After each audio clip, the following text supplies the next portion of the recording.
नमस्कार साथियों, मैं राजपाल खरोला एक बार फिर से देश के मन की बात रविवार 30 अगस्त आप लोगों के साथ। क्षमा चाहता हूं, आज 11 बजे के बजाय 12 बजे कार्यक्रम में उपस्थित हुआ हूं। उसका मुख्य कारण है कि आज नेटवर्क में बहुत सारी प्रॉब्लम थी, जिस कारण से कई बार कनेक्शन कट रहा था और मैं चाह रहा था कि जब मैं बात शुरू करूं तो फिर वो बीच में कोई व्यवधान न पड़े। तो मैं उपस्थित हूँ आप सब लोगों के साथ देश के मन की बात करने के लिए। और सबसे पहले कोरोना अपडेट के साथ आपको देश के और दुनिया के हालात बताना चाहता हूँ। देश में कोरोना के मरीजों की संख्या अब 34,65,000 के पार हो चुकी है और एक दिन का जो रिकॉर्ड निकल करके आया है वो 77,000 संक्रमित कोरोना के मरीज हिंदुस्तान में एक दिन में निकले हैं। अब तक कुल 63,000 लोगों की मौत हो चुकी है और एक सप्ताह में 7,000 लोग मौत के मुंह में जा चुके हैं, जो बहुत ज़्यादा भयावह स्थिति हम लोगों को दिखती है। साथ ही मात्र 3 लाख संख्या में हम कम हैं दूसरे नंबर में आने से पहले। अब हम एक दिन में 70,000 के पार आंकड़ा चल रहा है और अगर यही आंकड़ा चलता रहा तो मुश्किल से 3 और 4 दिन के बीच में ये आंकड़ा हमको दुनिया के दूसरे पायदान पर ले जाएगा, जो हमारे लिए बहुत ज़्यादा चिंता का विषय है। अगर हम बात करें उत्तराखंड की, तो उत्तराखंड में 18,000 के पार कोरोना के मरीज जा चुके हैं, जिसमें 600 मामले एक दिन में यानी कल आए हैं। और अब तक कल पिछले एक दिन में जो मौत का रिकॉर्ड है वो 11 मौत एक दिन में उत्तराखंड में हुई है, जो हम सब लोगों के लिए चिंताजनक है। और मैं समझता हूं कि लगातार आप लोगों को ये अपडेट देना इसीलिए ज़रूरी है कि आप सब लोग सावधान रहें, स्वस्थ रहें और अपने परिवारों का ध्यान रखें। अब हम आते हैं आज के मुख्य एजेंडे पर। जो मुख्य एजेंडा इसी से थोड़ा सा लगता हुआ है। 2 एजेंडे हैं। एक एजेंडा है जो ज्वलंत मुद्दा चल रहा है, जेईई और नीट की परीक्षाएं, जो हमारे देश के नौजवान बहुत बड़ी संख्या में देते हैं प्रत्येक वर्ष। और मेडिकल, इंजीनियरिंग और अन्य लाइन में जिनको जाना है वो तमाम लोग इस परीक्षा का इंतज़ार करते हैं प्रत्येक वर्ष की कब ये परीक्षा आएगी। इस वर्ष भी ये परीक्षा आई है, लेकिन चिंता की बात ये है कि परीक्षा गलत समय पर आ रही है। जिस वक्त हिंदुस्तान दुनिया में सबसे ज़्यादा केस प्रतिदिन दे रहा है, उस दौरान हिंदुस्तान की केंद्र की सरकार इस परीक्षा को कराना चाहती है, जो अपने आप में एक चिंता का विषय है।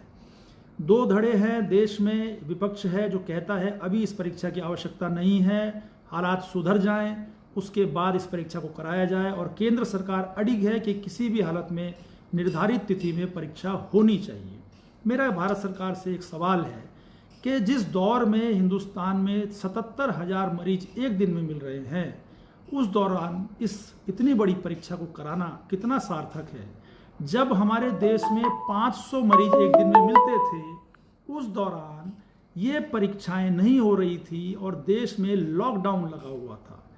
और आज जब 73,000 मरीज एक दिन में निकल रहे हैं, तब इस परीक्षा को कराना कितना बड़ा रिस्क होगा ये मैं देख रहा हूँ। जहाँ इस परीक्षा से लगभग अगर हम एक आंकड़ा लगाएं मोटा मोटा कि अगर एक बच्चा, जैसे केंद्र सरकार ने निर्धारित किया है कि जिला मुख्यालय में ये परीक्षा होनी है, तो हिंदुस्तान के गांव, कस्बे, शहरों से जिले की दूरी कहीं पर 50 किलोमीटर से लेकर के 200-250 किलोमीटर तक की दूरी है एक जिले मुख्यालय में पहुंचने के लिए। तो अगर ये एक एवरेज भी हम लगाएं, 100 किलोमीटर, 150 किलोमीटर का एक एवरेज लगाएं, तो आप ये सोचिए कि हिंदुस्तान के जो ये बच्चे हैं जो जेईई और नीट की परीक्षा देने के लिए जाएंगे, निश्चित तौर पर इनके परिवार का एक सदस्य भी इनके साथ जरूर जाएगा। या किसी के पिता जाएंगे, किसी की माता जाएगी, किसी के भाई जाएगा, किसी की बहन जाएगी, कोई ना कोई एक पेरेंट्स साथ में जाता है, क्योंकि बच्चों के पास सामान होता है जो सामान परीक्षा स्थल पर नहीं जा सकता, उस सामान को पकड़ना है, फिर बच्चों की केयर भी करनी होती है। अब बाहर खाना नहीं मिल रहा है, खाने की व्यवस्था नहीं है, बहुत सारी चीज़ें अब व्यवहारिक दिक्कतें सामने आ रही है। तो अगर एक मोटा मोटा आंकड़ा हम लगाएं पूरे देश का, तो लगभग 50 लाख के लगभग लोग स्टूडेंट और पेरेंट्स ट्रैवल करेंगे लगभग 100-150 किलोमीटर का।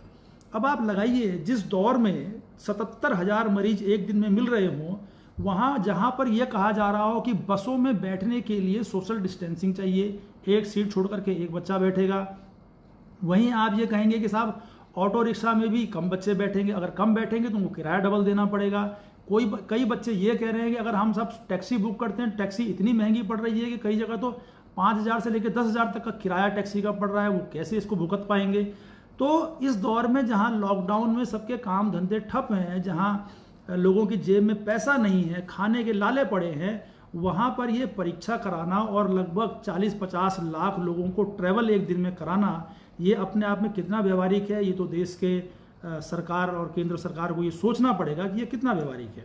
मैं समझता हूँ कि जिस दौर में हिंदुस्तान के गृह मंत्री कोरोना से ग्रसित हो गए हों, हिंदुस्तान के कई मुख्यमंत्री, और अभी पिछले ही हफ्ते में चर्चा कर रहा था कि उत्तर प्रदेश के एक मंत्री, कैबिनेट मंत्री चेतन चौहान जी, पूर्व क्रिकेटर, वो कोरोना के कारण मौत के मुंह में चले गए।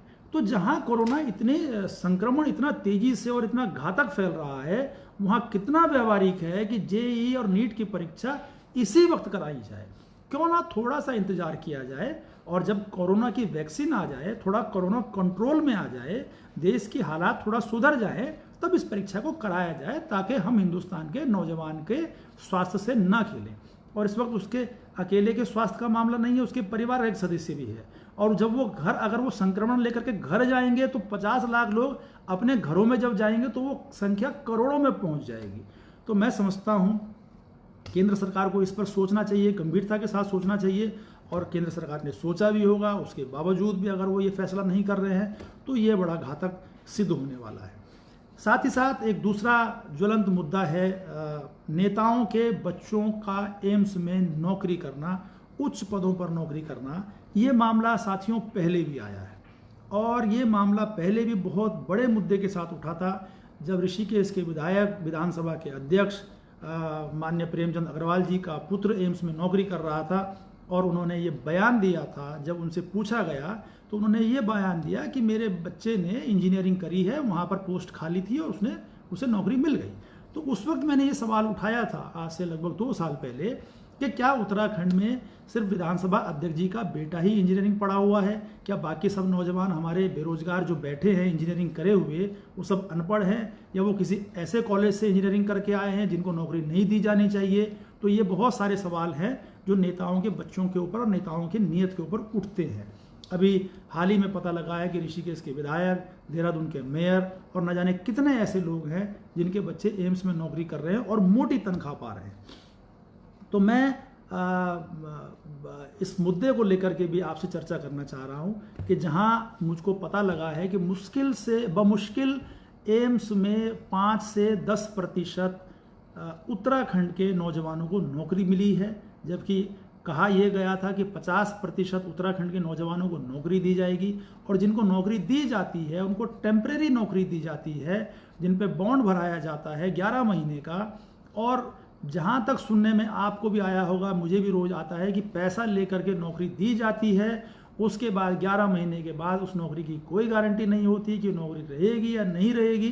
तो ये बड़ा चिंता का विषय है कि उत्तराखंड के हिस्से में ना तो एम्स में नौकरियां आई, ना हमारे नौजवानों को उनका रोजगार का कोई अवसर मिल पाया, और ना ही उत्तराखंड के हिस्से में स्वास्थ्य की सेवाएं आ पा रही है। जहां आप दूसरी तरफ देखें तो ऋषिकेश एम्स, जो उत्तराखंड का सबसे बड़ा मेडिकल संस्थान है, हिंदुस्तान का जाना माना संस्थान है, उस संस्थान में 90% लोग बाहरी प्रदेशों के, बाहरी राज्यों के वहाँ पर नौकरी कर रहे हैं, और जो मरीज भी हैं वो भी अन्य प्रदेशों के ही अधिकतर हैं। उत्तराखंड के न तो मरीजों को एम्स में वरीयता मिलती है, न नौकरियों में वरीयता मिलती है। तो ये 2 मुद्दे मैं आपसे आज चर्चा करने के लिए उपस्थित हुआ हूं। उम्मीद है आपको मेरे इन दोनों मुद्दों के ऊपर आपकी मैं राय जानना चाहता हूं कि आपकी क्या राय है, मैंने सही कहा या गलत कहा, मुझे ज़रूर बताइएगा। और आज देरी से आने के लिए मैं क्षमा चाहता हूं। एक बार पुनः आप सब लोगों को बहुत बहुत धन्यवाद देता हूं कि जिस तरीके से आप मेरी वीडियोस को लाइक कर रहे हैं। मेरी एक पुरानी वीडियो है जिसमें अब तक 18,000 से ऊपर व्यूज़ आ चुके हैं और पिछले हफ्ते की भी 10,000 के लगभग पहुंच गई है। तो मैं आप सब लोगों को एक बार पुनः धन्यवाद देता हूं कि आप मेरी वीडियोस को पसंद करते हैं, मेरे जो मैं मुद्दे उठाता हूं उनको पसंद करते हैं। लेकिन मैं आपसे उम्मीद करूंगा कि आप भी मुझे अपनी राय भेजें, अपने मशवरे भेजें और मुझे बताएं कि इन ज्वलंत मुद्दों के ऊपर और चर्चा करनी है। मैं और बड़े स्तर पर उन चर्चा को लेकर के आऊँगा। एक बार पुनः आप सब लोगों का बहुत बहुत धन्यवाद। जय हिंद, जय भारत, जय उत्तराखंड। नमस्कार।